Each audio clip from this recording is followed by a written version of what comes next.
Albert Paradis, qui était sur la bannière l'année dernière. Albert, il est décédé en septembre 2019 au parc éolien de la première seigneurie.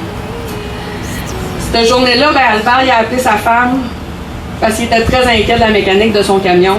Puis il dit, si je ne suis pas rentré à la maison à 5h30, c'est parce que je vais être mort. C'est les dernières paroles que sa femme a entendues de son mari. 14 février dernier, il y a une page d'histoire qui s'est tournée pour la famille Paradis. Peut-être vous l'avez vu dans les journaux, ça a été quand même médiatisé. L'entreprise pour laquelle il travaillait a été reconnue coupable de négligence criminelle ayant causé la mort. Ça a été un soupir de soulagement pour les familles, puis en même temps, ça fait une jurisprudence pour les autres camionneurs qui pourront dire éventuellement moi, je ne veux pas mourir comme Albert Paradis, je refuse de partir avec mon camion aujourd'hui. On entend toutes sortes d'histoires sur les réseaux puis dans le monde, pourquoi il est parti avec son camion. Mais on n'est pas là pour se demander pourquoi il est parti avec son camion. Puis, au-delà de ça, il ne faut pas juger. On est là pour dire, il n'est pas mort pour rien, cet homme-là. Il nous a donné un bel exemple de faut que ça arrête parce que, malheureusement, sans vous les nommer, sa bannière, j'en ai d'autres à qui c'est arrivé. Des conditions mécaniques exécrables, je veux dire, qui ont fait que ces gens-là sont décédés. Fait on va se servir d'Albert, non pas pour le juger, mais pour se servir d'exemple pour le futur, pour dire non. Je vais vous lire le texte que sa fille, Jessie Paradis, m'a envoyé. Le 11 septembre 2012, notre vie a malheureusement basculé.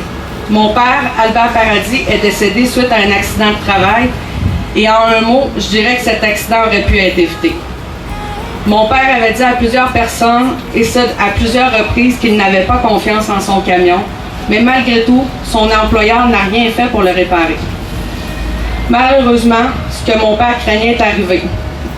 Il a descendu une côte de gravelle et a perdu la maîtrise de son camion. Il en est décédé.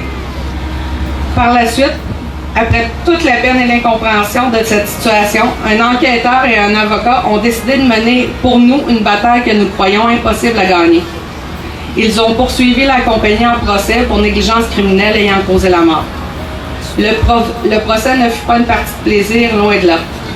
Les nombreuses paroles que nous avons entendues sur l'opinion des autres et de côtoyer de près le patron de la compagnie pendant tout le processus n'a pas toujours été facile, mais au final, le juge l'a reconnu coupable de négligence criminelle. Ce qui a mis un pansement sur notre peine et aussi fut un exemple concret pour ouvrir la voie à bien d'autres familles dans la même situation que nous. Aujourd'hui, tout ce que je peux dire, c'est si quelqu'un avait écouté mon père et lui aurait dit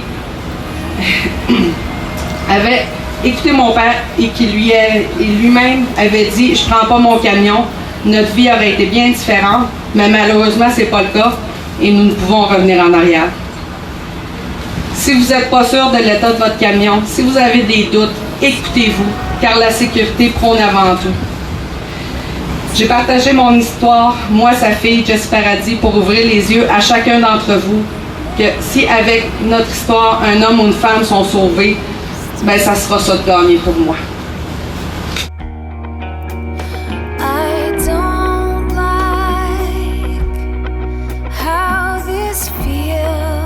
Ce qui devait être une journée normale a basculé dans un univers parallèle lorsque Christine a reçu un appel d'un enquêteur de la Sûreté du Québec. Le genre d'appel que l'on ne croit que ça n'arrive que dans les films ou que ça arrive juste aux autres. Êtes-vous la fille de Pierre Godette? Oui. Votre père a eu un accident. Je vous demanderai de vous rendre à l'hôpital à Trois-Rivières. Il est mort? Je ne peux répondre à cette question. L'enquêteur ne savait clairement pas à qui il parlait avec leur tête de cochon, car malgré le choc et la crise de panique en plein cœur du congrès des fédérations québécoises des municipalités, au Palais des Congrès à Montréal, Christine est sortie de là pour rejoindre sa sœur Isabelle au 10-30 et elles ont pris la direction de Trois-Rivières. La route est longue entre Montréal et Trois-Rivières, quoique pas tant. ça leur a permis de contacter Sophie Béliveau, patronne et amie de la compagnie d'excavation pour qui Pierre travaillait. Quand elle a entendu leur nom, je crois que le cœur lui a arrêté, tout comme le nôtre quelques instants plus tôt. Elle n'a pas voulu nous dire tout de suite, mais étant qui elles sont, les filles l'ont vraiment achalée pour, avec plein de questions. Il faisait juste poser des questions à Sophie. A-t-il eu un accident avec l'un de vos véhicules? Sophie a répondu oui. A-t-il blessé des gens? Sophie a répondu non. Est-il mort? Un grand silence a suivi.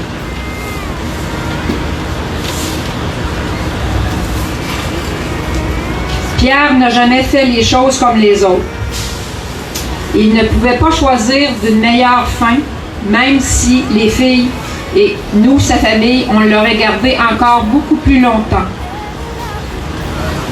Il a consciemment pris une mauvaise sortie, sans aucun doute, pour ne blesser personne, car bien que non confirmé, mais ça a été confirmé par la suite, il est décédé d'un malaise cardiaque.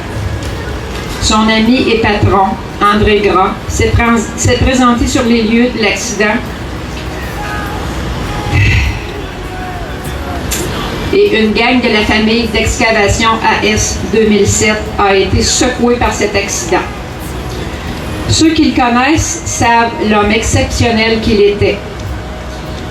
Comme le monsieur l'a dit tout à l'heure en présentation, il a été le plus jeune président de l'Union des producteurs agricoles, sans doute aussi le plus baveux. Il a été maire de la municipalité d'Aston Jonction pendant 27 ans. Agriculteur, gestionnaire, camionneur et j'en passe. Je ne peux souligner tout ce qu'il a fait, car pour Christine et Isabelle, c'est leur père. Et un père, on veut le garder le plus longtemps possible.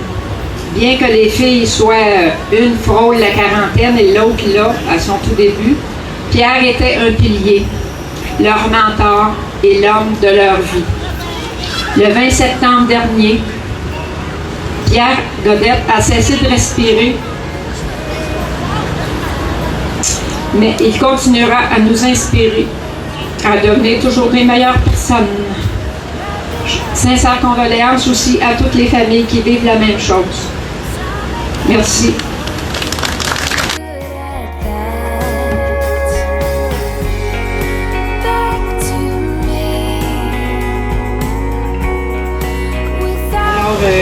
Lise et Yves Géroux, ça me fait plaisir de faire l'hommage pour votre fils aujourd'hui. Alors, Danny Giroux. Danny est décédé en 2004 dans un accident de la route sur l'autoroute 30 à Varennes. Son camion est incendié avec lui à l'intérieur, malheureusement. Il avait 28 ans. Il travaillait pour Pigeon Transport à l'époque. C'est un gars très, très travaillant. Sa maman m'a dit il avait le cœur trop gros pour son torse. C'est un gars serviable, généreux. Il adorait tellement ses parents. Il avait une relation extrêmement privilégiée avec sa maman, avec qui il était toujours attentionné. Il prenait toujours soin d'elle et il lui rendait toujours service. Ses parents ont toujours été très, très fiers de lui. Et évidemment, chaque jour, leur fils leur manque. Ils sont toujours dans leur cœur. Évidemment, ça leur fait toujours aussi mal qu'au premier jour. Mais il était la fierté et il demeure la fierté de ses parents. Alors, c'est ça.